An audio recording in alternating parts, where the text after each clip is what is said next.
So overall, do you see? Is this move of Jimmy concerning? And there were questions for Kyle about, hey, is this a concern as far as it being too much pressure on Trey?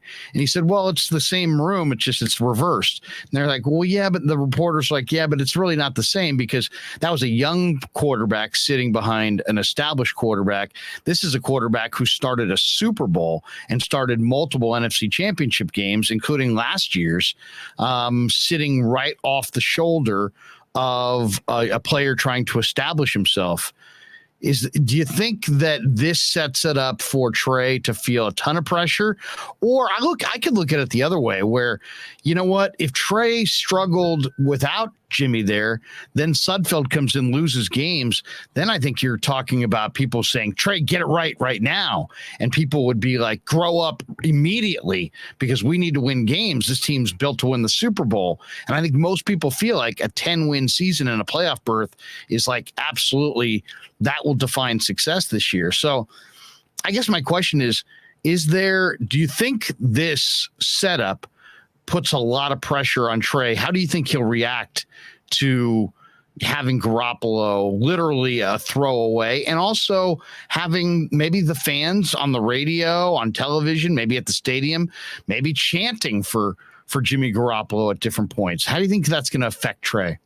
Yeah, so I do agree with that. I don't think the situations are the same. I do think it's a little bit of a, it's a ticking time bomb, especially when Garoppolo has a vested financial interest in the failure of Trey Lance, right? He can make $16 million. Right. Plays. So I do think from that standpoint, it's a ticking time bomb. I agree with that. And then you have kind of it's a little bit Nick Foles, Carson Wentz, and we saw it. And we saw what that did to Carson Wentz and his confidence in Philadelphia, just because that team felt as talented as they were, and Wentz was the better player to Foles. That team just felt the magic with Foles that they never felt with Wentz. And sometimes I feel like the San Francisco 49ers over the last 3 years just feel a magic with Jimmy Garoppolo when he starts. Because a lot of these wins in the playoffs, right? Larry, how much have we talked about it? 8 throws versus Green Bay. Not much doing in the NFC divisional round versus Green Bay. Versus Dallas, it was the run game. It was Deebo Samuel. Yeah. It was the defense. Take the ball out of Jimmy's hands. Almost like you start, but we don't trust you. Yeah, so he's not been doing much, but yet I think that the team rallies around him to the point where I do think there's a magic there. I do think that personality-wise, Kyle Shanahan, the way Jimmy Garoppolo is and what we've seen of Trey Lance so far, it does on paper look much better to be well equipped to handle all of the circus and the toxicity that could be surrounding the situation than Doug Peterson, who, was so arrogant. He wrote the book after the Super Bowl, Fearless, and Carson Wentz, who's nobody clearly likes. Nobody liked him in Indianapolis. Nobody liked him in Philadelphia.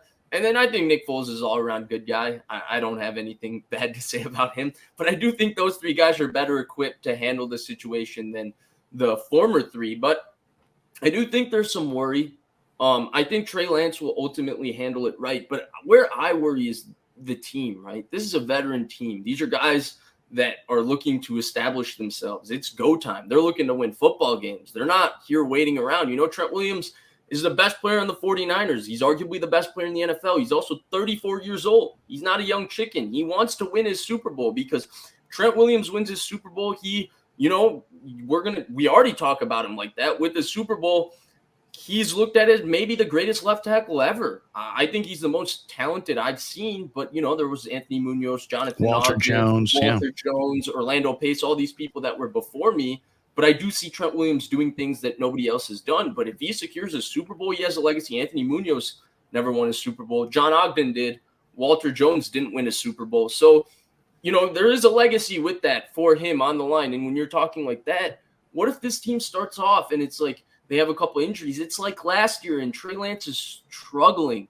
Would the locker room feel like, well, wait him a year. Don't develop him. Just let us try and win with Jimmy, who's maybe a little bit more ready for us right now. That would be my one. And that question. could happen, though. That could happen if Jimmy got in there and Trey was incredibly raw and showed that on the field, and they went to Jimmy and Jimmy had success. I don't think Shanahan has a vested interest in juggling the thing back and forth. He doesn't need Trey to. Shanahan needs one of two things to happen. He either needs Trey Lance to come of age and become a special, spectacular player. Or he needs Jimmy to get over the hump. Right. He needs to win the Super Bowl. Yeah. And maybe he doesn't even need to win it with Jimmy. He just needs to win the Super Bowl with anybody.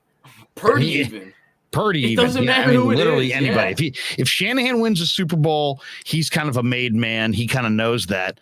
The other thing that could really set him up long term is if Trey is the next Mahomes or some spectacular top tier quarterback, then he'll look good there. It's hard to be that though.